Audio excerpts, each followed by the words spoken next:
images are 4x3, so you're going to have a little bit of bleed off the screen, which is unfortunate. The projector just isn't far enough back for this to work.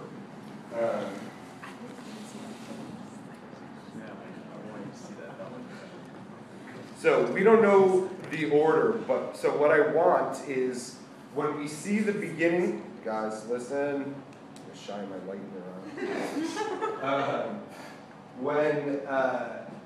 When you see your footage come up, I'm going to pause it at the beginning of each roll, right at the beginning of the stuff, so that the filmmaker can say, I shot on this film stock.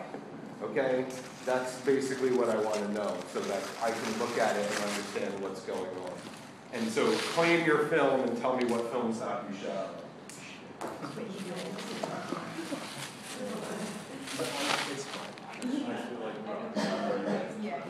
Where's the popcorn?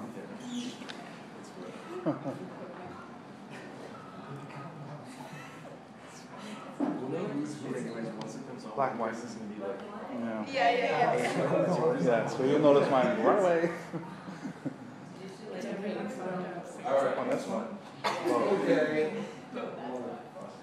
You had the daylight spool, right? You had the daylight. All right, guys, please just let's keep it to adult order.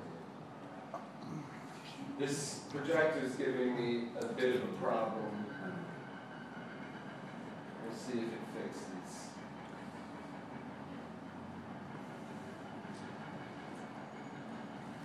Come on, where are we?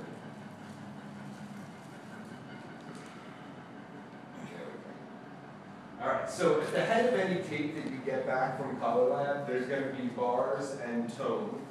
So there's no tone because there's no sound on this. So you can ignore the bars mostly. They're there for color checking when you're importing stuff, but we're going to sort of ignore that for this semester, but that's what they're there for. All right, who is this? That's Sorry. It's me. Okay. 200T. 200T, yeah? I think so. Okay. Nice So, here we go.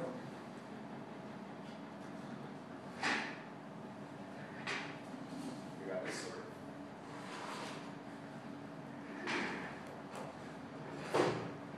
So 200T with a filter? Yeah. Yeah. That's a nice shot. Yeah.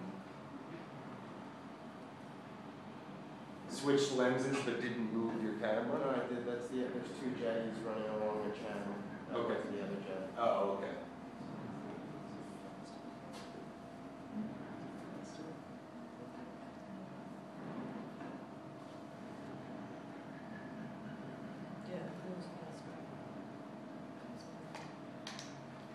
Unfortunately, sorry. That's Long Island? Yeah. Okay. Unfortunately, the projector is breaking up the film image a little bit because it's digitized on the tape, but the projector is like blowing it up slightly, so you see a little bit of the pixels that you wouldn't see on a computer. But nice.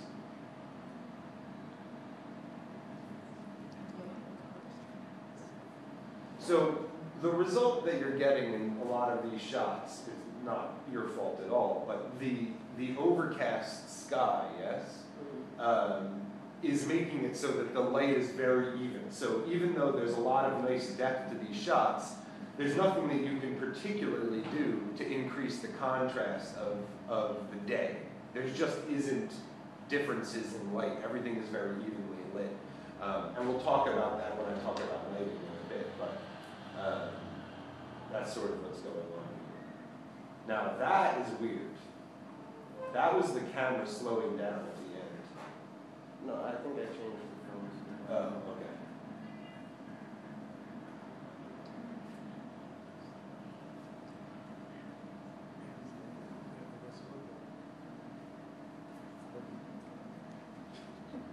Where is that? Still, it's on Long Island somewhere. It's a park.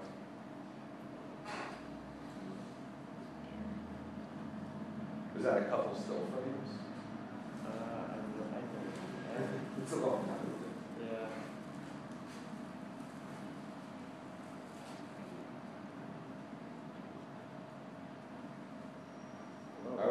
that's the end of the roll. So, very nice. The main thing that you did is like you have a lot of different angles, you have a lot of different focal lengths. The one thing that you don't have is any human subjects, yeah? Yeah. So we're gonna see that in different people's stuff, but that's a great example of shooting still photos in essence, right? They're very composed images, landscape shots on motion, which I think did a very nice job. So, very nice. All right, so whose is this? Mine. And what photo stop? 200. Okay.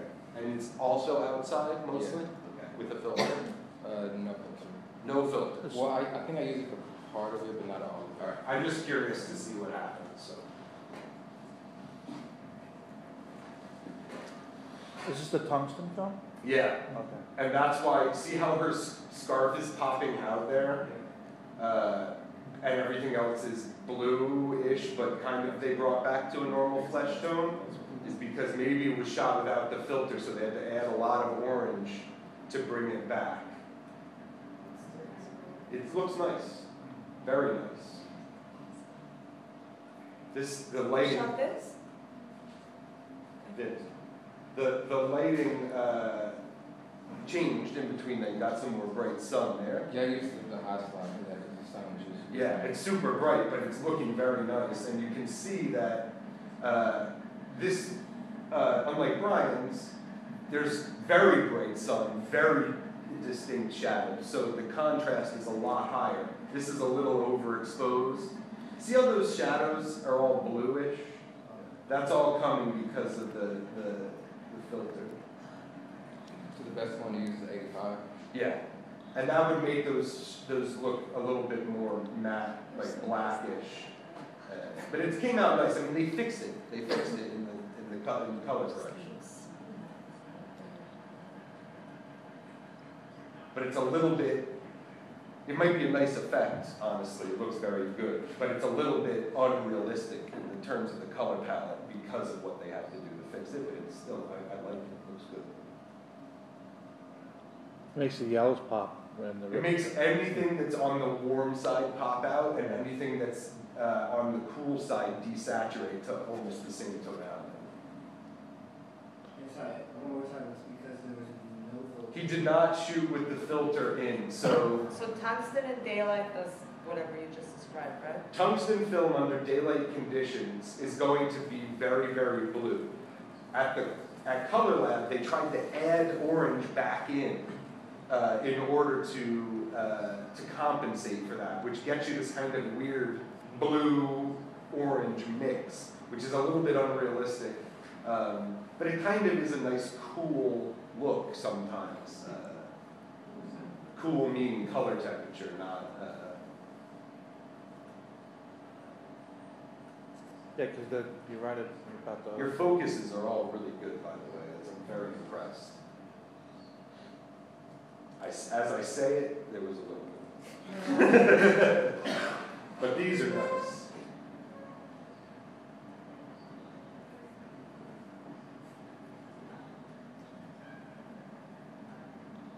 I don't know if you chose to have her wear that stuff, or if that was an accident, but that they had. Oh no, she just wore That, like, I'm gonna stop for a second and say, that's a nice thing that you guys can do in your little projects to make things pop out, is to think about color contrasts. So like, just like that little scarf and the little headband kind of popped out of that. Yes, it was because of the whole filter issue, but it would have been like that anyway. It's a very, everything is this kind of like matte color that they're wearing, but she's having a little accent. You can do that with two types of things. You can do it with the costumes people are wearing, or you can do it with things that are in the background, like, you know, if you have reds or blues pop out very nicely a lot of times. So it's just something to think about. That looks really nice there. So, very nice. That was 200T, and we're going on to the next one. Nice. Who is this? Anybody? Anybody? It might be mine, but I can't. Okay. I think it's mine. Okay, This Coney Island? Yeah, Okay. it's 200. 200T with or without the With filter? the 85. With the 85. You tell it doesn't have that bluish tint to it. Well, yeah, there's also no real shadows in this, but we'll see how it goes. It's good. All right, so this is 200, yeah? Yep. This is a little overexposed so far for what I'm seeing, which is why the colors are popping through like that. But it's hard. I mean, you had a lot of light. Yeah, I didn't know how to use it. It's too much light. The what? Yeah, you need a filter. Would I mean, we talked about that. Are you changing? Oh, Yeah, you're changing terms. That's like, That's kind of cool though. yeah. What's his name? Soderbergh. His first movie. Does anybody know what it's called? No. That's a nice boardwalk. That's also a Where's little that? overexposed. Where? Coney Island. Do you know, anybody know what it's called? Yeah.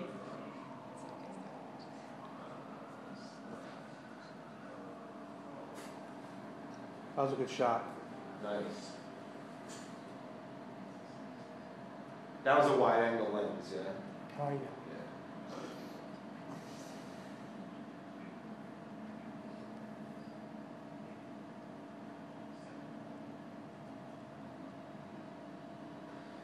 Okay, this is a telephoto lens.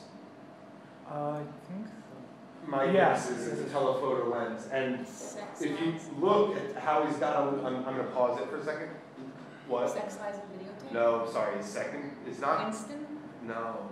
access all areas, and then one's a live documentary called Yes. No, it's like called, maybe he just produced it.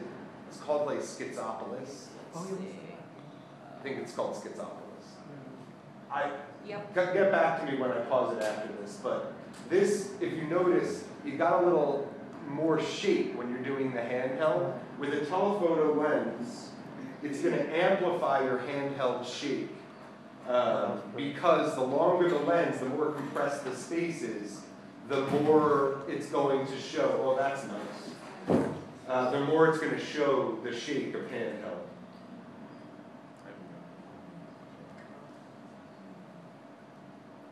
This is like the shot from the book. You know, like the woman on the pier. Oh, Oh, very nice. Sunset. That's cool. That's nice. Nice close up. That's really cool.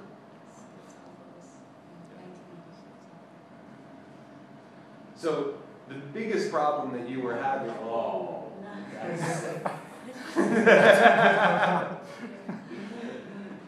the biggest, that's disorienting. Slow motion yeah. in the sunset was so red. Wow.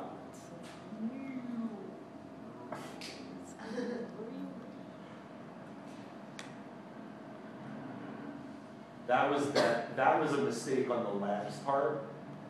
They were overexposed at the beginning of that shot. They compensated. Everyone made their friends carry their equipment. Wow. Not me. All right. So very nice. Now, a lot of really, really nice shots. The biggest problem that you were having is your exposures when it was a wide shot on the super, super bright day. And we sort of talked about that, but you need to be positive that you're closing down enough, and if you can't close down anymore, you need to either use a slower film, which you couldn't do, or put in the ND filters in order to block out some more of that light. That's really all you could have done in that situation. Yeah, because I closed all the way. Yeah.